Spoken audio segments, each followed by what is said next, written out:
Yeah, look, it's obviously it's a painful one because started the game really well. Obviously, not just the goals we scored, the way we were playing. Really in control of the game, and had some really good opportunities apart from 2 goals. Then you lose Christian after the second goal, which is just the way our season's gone. Nothing sort of runs smoothly, and they obviously capitalised on. By the time we sort of settled back down, they scored, but still felt in the first half we had the better moments to get a third goal, a couple of key ones. Second half they came out and obviously put us under a bit of pressure, but I felt we were handling it not too badly. And then when they score, we then have a big moment 2-2 to go 3-2 up. And in these kind of games, those kind of moments are important. We don't take it, and then both penalties were poor on our behalf. It's kind of self-inflicted, unnecessary challenges, and you're kind of giving them 2 goals away for no reason, and you give yourself a mountain to climb, which proved too hard.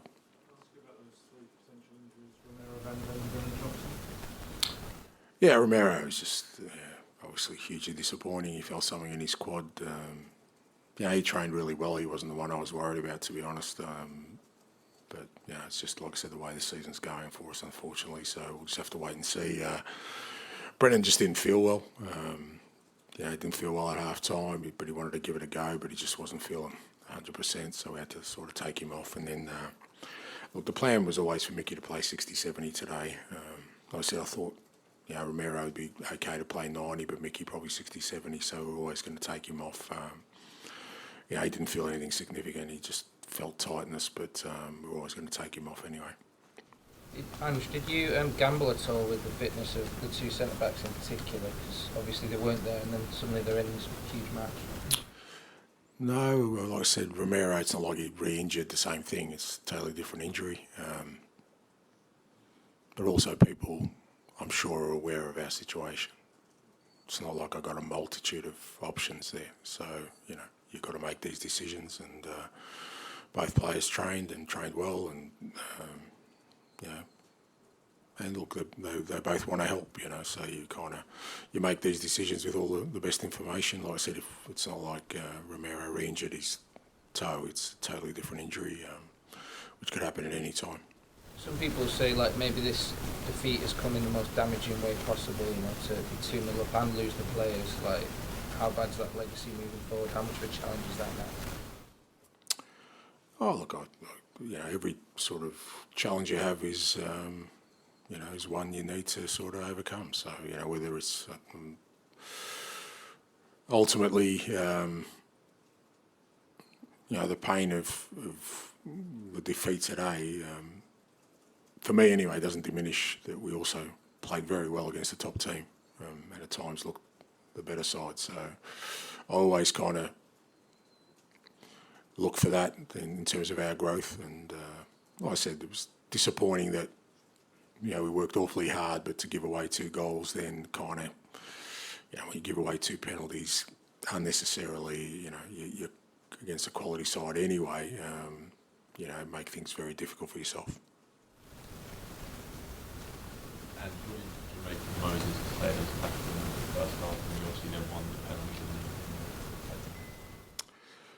Oh, look, I think it's kind of where we're at with current state of football, where people are just frozen to make big decisions. I think referees don't want to make them because they'll go to VAR. VAR doesn't want to intervene because they think it's so.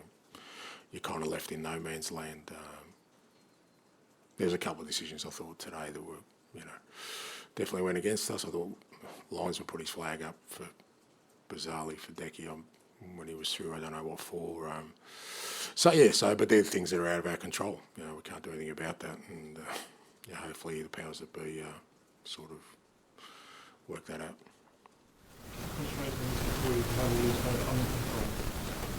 It's just the space we're in at the moment. Like I said, we just don't seem to get that sort of ability to just gain some traction every time we seem to. Something comes along and disrupts us. people keep referring to City game, but we lost Vic straight afterwards for 3 months. So it seems like we're just not able to do that. But like I said, they're uncontrollables. My role is to try and maintain the course of the things we can control, and keep sort of making sure we're focused on continuing to grow as a team. And I always feel with these things that at some point they even themselves out, and if you do the right things, they'll come back to you. When you said a couple of decisions didn't go your way, was one of them Casino on Sal? Were you surprised that that's not? Yeah, that's what I was talking about. Yeah, so but like I said, that's kind of where we're at. I just don't think. I've said it before that technology has helped our game. I just don't see how it helps, because it means instead of one person being in control of a game and you're kind of accepting that, you kind of almost feels like no one's in control because everyone's scared to make a decision to overturn somebody else. Referees are scared to make a decision because in case they get it wrong, VAR don't want to intervene, which is, I get that, because they don't want disruptions to the game. So you just got to cop it. When you talk about, sort of momentum, really, just finding that consistency, I guess, because it's difficult to, I know you've got injuries, but it's difficult to play off certain parts of today's game against, other performances.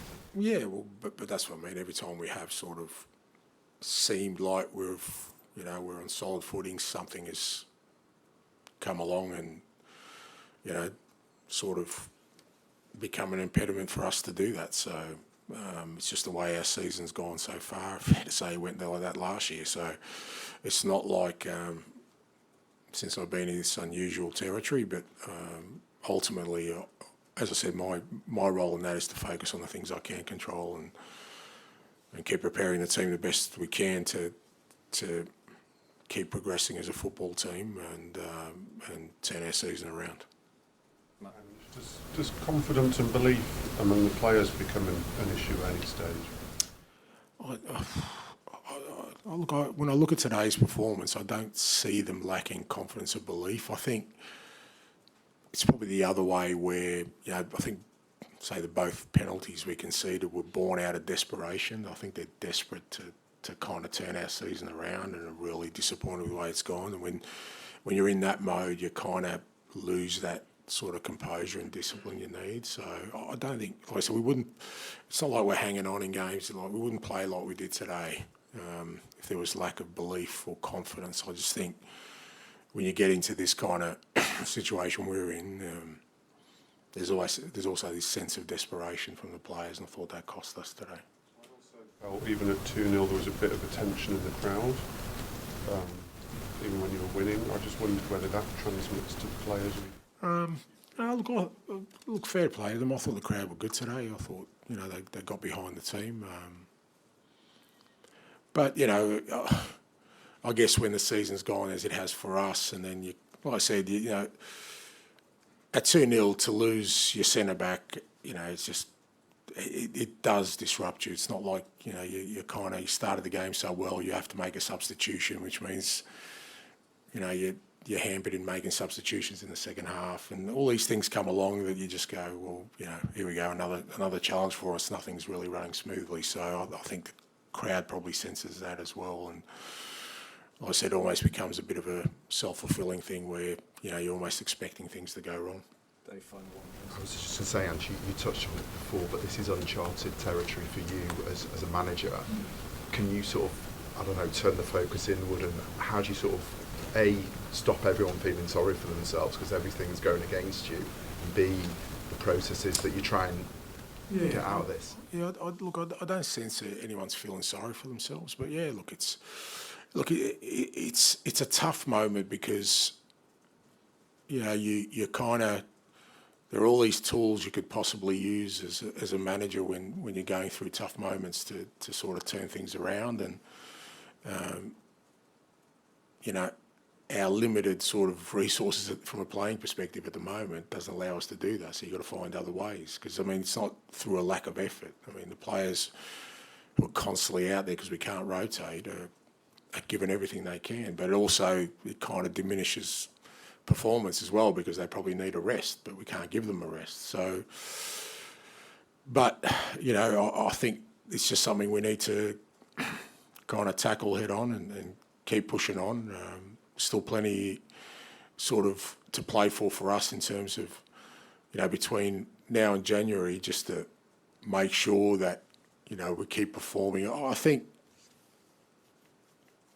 I still sense within this squad there's a real kind of conviction in what we're doing, and if we maintain that, then you know, we'll turn our season around. And like I said, hopefully at some point we hit some smoother waters just in terms of some of the things that are happening at the moment, and you know, some of it's self-inflicted, but you know, hopefully we can get some more consistency.